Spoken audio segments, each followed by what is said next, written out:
antes de mais nada, o que que eu gosto de fazer? O que que eu gosto de fazer, né? Com vocês.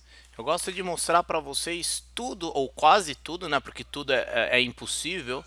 Tudo que a gente olha, né? Tudo que a gente olha para tentarmos ter um panorama, tentar ter uma ideia do que os players estão acompanhando, o que está todo mundo olhando. Ah, então, assim, não tem como a gente não tem como a gente fazer isso sem estar acompanhando os principais indicadores nacionais, os principais indicadores internacionais e tentar traçar o que temos pela frente, né? O que vem por aí nesta semana, junho, né? Claro, não temos como falar de junho sem ter uma percepção do que aconteceu, né, em maio. Maio, que é tido como o mês das vendas, né? Sell and May and Go Away. Foi totalmente diferente no Brasil, né? O Brasil não tinha uma alta no mês de maio desde 2010. Então a gente está falando de 9 anos que todos os meses de maio os mercados brasileiros perderam valor, né? Caíram. Foi isso que aconteceu no Ibov, Alisson? Não, não foi, cara. Né? O mercado de bolsa aqui subiu, né? Então a gente teve uma leve alta, é verdade, mas o mercado subiu, né? Então isso chama bastante atenção, porque se nós analisarmos, né, pô, legal, mas por que subiu, né? O que tem de diferente no mundo e no Brasil a ponto de todo mundo estar olhando aqui, né, e ter tido essa movimentação, ter tido um mês positivo, indo contra a grande maioria dos países no mundo, turma. Então, o Brasil foi um dos poucos destaques positivos aí, né? Se a gente pegar quase todos os cenários. Então, se a gente olha toda essa movimentação que nós tivemos de alta aí, no mês de maio, que trabalhou boa parte do mês, diga-se de passagem, em baixa, até depois do mercado começar a mudar o seu humor, graças a Bolsonaro, Rodrigo Maia, o pacto, enfim, sinais de que a reforma sim vai acontecer. Paulo Guedes dando sinais de que vai tentar chegar o mais próximo do 1 trilhão, sim, né? Então, assim, o mercado está comprado mais uma vez, né? O ano começou assim, comprando essa ideia, comprando esse posicionamento, né? Acreditando nessa reforma, acreditando na economia dessa reforma, traçando que o futuro, né, pode ser melhor. Mesmo, galera, com o desemprego que está onde está, vocês sabem disso, né? Nós não tivemos uma melhora significativa no emprego no Brasil. Ainda tem muita coisa para acontecer. E aí nós temos dois pontos paralelos, turma. Nós temos o ponto que é o local e nós temos o ponto que é o internacional. Né? Quando a gente olha para o mercado americano, né? Quando a gente olha o mercado americano no mês de maio, pô, a gente tem tombos aí de 6, 7, 8% se a gente olhar os principais indicadores por lá. Né? Nasdaq, Dow Jones, S&P. Então os mercados por lá, mais uma vez, né, fizeram jus a fama do mês de maio. Por quê? Por conta de toda a instabilidade, né? Primeiro, mercado de mês de abril, os mercados haviam subindo bastante. Segundo, tivemos o início do mês com Trump sinalizando mais taxações para a China, né, aumentando aí as suas tarifas, né, que podem chegar até 25% dos produtos importados por lá, e finalizando o mês de maio falando de que vai taxar todos os produtos importados do México. Então começamos com Trump, finalizamos com Trump, e isso foi a grande instabilidade aí, umas das, né? Isso falando somente do mercado americano. Tá? Quando a gente fala do mercado americano, a gente tem também as incertezas, turma, nos mercados europeus. Então, assim, lá na Europa, turma, temos ainda a indecisão do Brexit, teremos a saída da Theresa May agora, esta semana, ela vai sair, né? Vai deixar, teremos votação. Provavelmente o partido dela ainda vai ter que, né, anunciar outro conservador aí para tentar fazer exatamente, tentar manter a mesma política, né? Tentar manter a mesma linha que ela estava tendo. Então isso é extremamente importante para a gente acompanhar. Então está todo mundo, porque assim, outro ponto, principalmente sobre o Brexit, galera. Muita gente com dúvida, né? Pensando assim: bom, legal, Theresa May vai sair, que ela era a maior defensora do Brexit, e agora? O Reino Unido sai ou não sai? Quer dizer que ele não vai mais sair? E não é essa a resenha, galera. tá? A resenha não é essa, porque assim, independente de quem entrar ali no lugar delas, primeiro que será do partido dela, né? E se for mais radical do que ela, provavelmente teremos a saída sim do Reino Unido, e aí há uma grande probabilidade de que essa saída se dê sem acordo. Porque já havia sido feito um acordo onde o bloco europeu, né, a zona do euro, havia concordado com determinados termos para a saída, mas o problema foi o parlamento britânico que não quis. Então, assim, você tem todos esses pontos por lá. Então não é que o Reino Unido não vai sair, galera.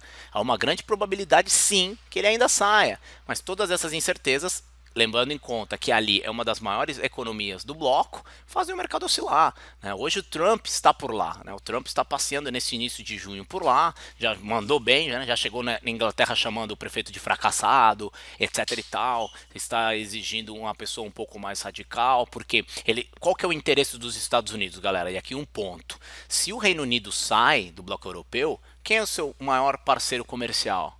Os Estados Unidos. Então é tudo que o Trump mais quer, né? Tudo que os dirigentes americanos mais querem, que eles saiam para que eles consigam traçar planos e estratégias, como se traçar aí estratégias entre os países, né? Entre o Reino Unido e os Estados Unidos, ou seja, é totalmente de interesse dele que isso aconteça. Então ele está ali, tal, enfim. Vamos ver o que vai acontecer. Outro ponto é a Itália, né? A Itália está prestes a ser multada em mais de 2 bilhões de euros. Primeiro que não tem nem dinheiro para pagar isso. A Itália está no vermelho há muito tempo, é o país com o maior déficit do bloco, está totalmente enrolado, está fugindo, não está cumprindo as normas que o bloco europeu havia determinado sobre o mínimo de gasto, né, o déficit correlacionado com o PIB. Então isso, galera, é outro ponto que todo mundo está muito preocupado, porque se a Itália der default em algum momento, né, e já tem uma parte que assumiu o governo ali de certa forma mais radical, mais voltado para a esquerda, que querem também sair, né, o pessoal está chamando do Italexit, né, igual o Brexit, que eles podem tentar trabalhar também por uma possível saída futura, cara, você pode começar a ter um grande problema. Se eu não me engano, mais de 200 bilhões de dívida eles têm com vários bancos europeus. E aí, galera, é um dominó. Né? É um dominó que pode realmente trazer muitas incertezas para o mercado. Por que você está falando tudo isso, Alisson? Porque são vários pontos que aconteceram no mês que passou que fizeram com que os mercados asiáticos caíssem, que fizessem com que os mercados, os principais indicadores dos Estados Unidos caíssem, que fizeram com que a Europa caísse também. E o Brasil trabalhou totalmente descolado, turma. Se você pegar para analisar, o que é que nós temos de positivo aqui, Alisson? Uma possível reforma. O que mais?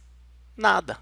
O que nós tivemos também, é verdade, quando o dólar bate mais de 4 e firma acima de 4,10, muitas ações ficaram baratas para os gringos. Isso é verdade. Né? Quando você pega a cotação dolarizada, né, você pega o Ibov em dólar, né, você pensa que $1 vale R$4, R$4,20, porra, para os caras é pechincha, né? Eles vêm aqui e fazem a festa e se posicionaram no mês de maio, sim, se posicionaram aí, não sabemos se é um buy and hold, né? Se é uma posição estratégica ou se simplesmente é uma especulação, né? Até o momento, eles têm mais especulado do que se posicionado aqui no mercado. Beleza? Porque eles não sabem o que vai acontecer com o governo Bolsonaro. Então, turma, nós chegamos no mês de junho. Fizemos toda essa resenha, legal, parabéns, Alisson, já entendi todo o contexto de maio. Chegamos no mês de junho com as mesmas incertezas e certezas. Né? Certeza de que o Trump já está jogando para as eleições que terão nos Estados Unidos ano que vem. Então ele já está jogando para a plateia, está jogando para a torcida. E o seu lado protecionista foi o que colocou no governo. Ele vai bater no Fed, vai tentar forçar o corte de juros, ele vai continuar batendo de forma protecionista porque ele tem eleitorado para isso. Ele não é burro. Tá? Então, exatamente é o que ele vai continuar fazendo. E todas essas incertezas e incerteza em mercado corrigem nos preços. Hoje a gente vê que o mercado já começa de uma certa forma bem interessante em baixa para os mercados de lá. Temos que prestar atenção, galera, este indicador aqui, o VIX, né? Esse indicador que eu já disse para vocês, para a gente prestar bastante atenção, que é o índice do medo, etc e tal. Tivemos algumas movimentações aí fortes no mês de maio, porém, vocês veem que toda vez que ele se aproxima perto dos 20 pontos, o mercado para pensar, o mercado para analisar. Essa aqui é uma resistência chamada de ponto psicológico. E existem inúmeras estratégias em cima desse patamar de preço. Tá? Eu já falei isso para vocês algumas vezes. Vamos ficar de olho, porque se o dólar, se o VIX, perdão, começa a ficar acima desse patamar, pode ter sim uma corrida, pode ter sim uma movimentação de pânico nos mercados americanos que podem, né, entre aspas, respingar nos ativos brasileiros também, principalmente depois de toda essa movimentação de alta que o mercado aqui está tendo. Então, em algum momento pode vir a correção também, tá? Então, vamos acompanhar esse indicador aí neste mês. Então, começamos com o mesmo contexto, guerra comercial China e Estados Unidos, até que ponto isso vai se acentuar, até que ponto pode respingar nos países emergentes, né? O próximo ponto é, porra, os Estados Unidos vão sobretaxar o México. Porra, se você parar para analisar, pro Brasil, puta, a gente pode até se dar bem nessa, né? Tem vários produtos aí que a gente concorre com o México. Se de repente eles começarem a complicar as exportações mexicanas, o Brasil pode se beneficiar, assim como ele se beneficiou quando a China começou a embargar compras de soja americana, né? Então a gente teve uma movimentação bem interessante. Então temos pontos negativos e positivos dentro de toda essa guerra comercial, beleza? Então assim, então galera, o que eu quero compartilhar com vocês é exatamente isso. Pô, Alisson, a tua tela não está aparecendo. Na verdade, não tem muita coisa para compartilhar. Mas deixa eu ver se agora vocês veem minha tela aí. Tá? Eu estava com a tela também parada, não estava falando de nada. Somente mostrei o VIX aqui, tá? Simplesmente para nós acompanharmos. Tá? Beleza, é muito mais importante vocês ouvirem do que a tela em si. A tela foi simplesmente para a gente ver como é que estão as movimentações do dia de hoje, como é que estão os principais mercados. E aí nós temos uma movimentação aí internacional. Obviamente, ainda é o início do mês, ainda há muita coisa para acontecer. Estamos no início de junho. Olha só que interessante, olha essa notícia aqui. Facebook despenca 8%. É alvo de investigações antitrust nos Estados Unidos. Tá? Então, por isso talvez Dow Jones está caindo, Nasdaq, perdão, está caindo muito além do que S&P Dow Jones, e a gente acompanha uma cotação de 1,60% de baixa. Vamos prestar atenção, de repente a gente tem fatores que podem afetar as FANGs também. Então é algo que temos que ficar atentos, beleza? Mas está claro, óbvio e declarado de que o mercado por hora está comprado na previdência da reforma. Hoje nós temos uma votação extremamente importante também no Senado, né, que se não for aprovada hoje vai caducar. Então isso será, se não for aprovado, será uma grande derrota para o governo. Enfim, é sobre pacotes anticorrupção no INSS. Isso o Paulo Guedes conta até para somar com a reforma da Previdência. O filho do Jair Bolsonaro, o Carlos Bolsonaro, falou que tem uma economia de 100 bilhões. Doidão, fumou maconha, né? Porque não existe essa economia com esse pacote, né? Aproximadamente contas do governo mesmo dizem que pode chegar a 10 bilhões, algo do tipo, tá? Então, hoje é para ficar muito esperto com isso. Pode até ser um dos pontos dos mercados estarem aí, principalmente, você vê que o índice 0,20% de alta, o dólar, né? O dólar está bem direcional, né, turma? O dólar está bem direcional. Já os últimos dias, né, ele tem trabalhado levemente em alta no início da manhã, de repente os caras vêm socando, vêm vendendo dólar. Me chama muito a atenção toda essa forte movimentação de baixa dos mercados de DI, taxa de juros. Há uma forte sinalização de apostas, né, de que haverá sim mais cortes nas taxas de juros ainda este ano, em 2020. Fico pensando, cacete, mano. Então, estamos trabalhando com 6,5, né, uma taxa de 6,5.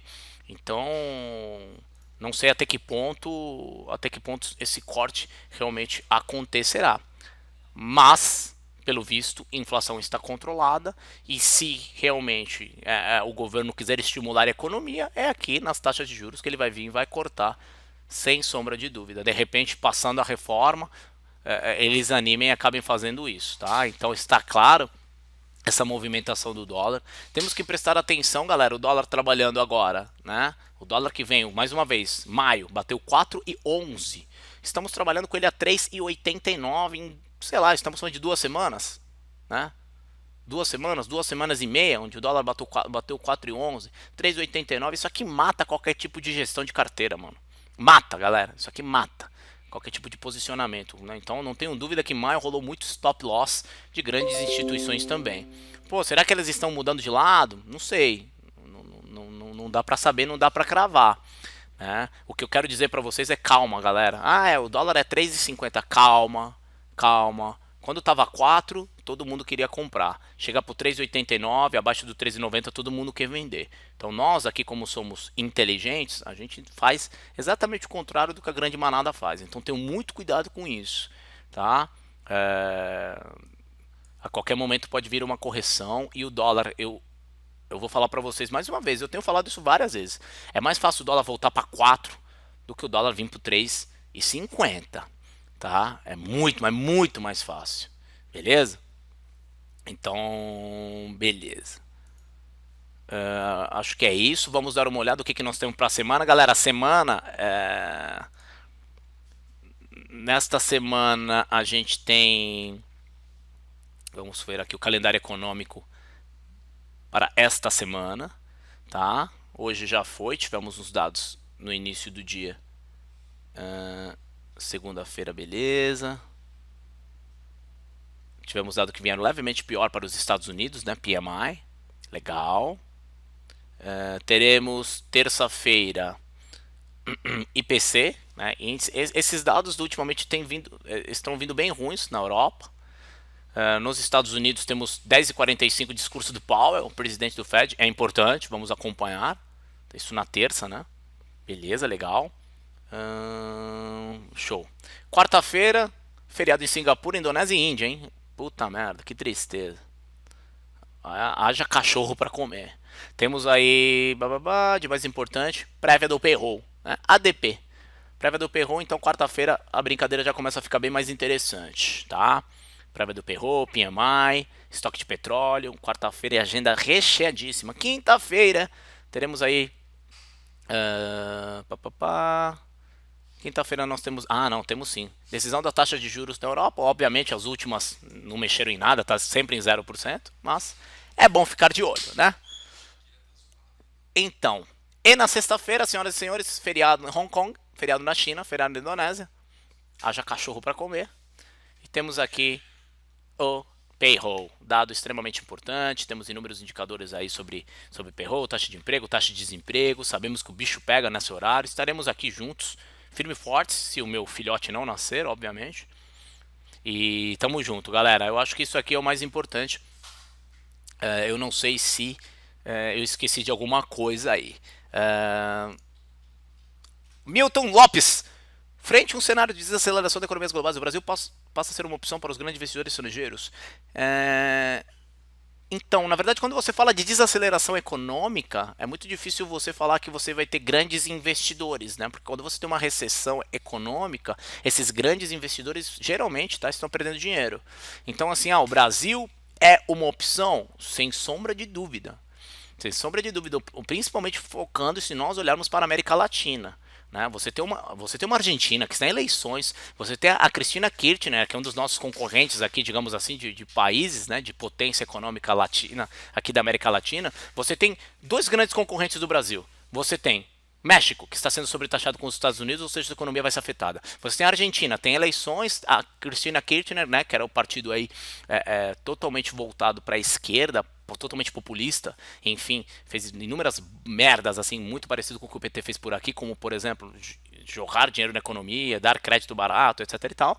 Você tem aí esse posicionamento e que pode fazer, galera, com que eles tenham mais problemas, que já são extremamente endividados, já recorreram novamente ano passado ao FMI, né? Então eu acredito que, assim, pô, Alisson, se a gente olhar para os lados, nós temos como, ou nós temos motivos para de repente sermos um destaque. Mas aí precisamos fazer a lição de casa, né? Senão nada adianta. E outra coisa, Milton, temos que torcer para não ter uma recessão mundial. Quando você tem recessão mundial, escasseia dinheiro do mundo, mano. Então não adianta o Brasil estar voando, nós estamos bem, se não tem dinheiro novo.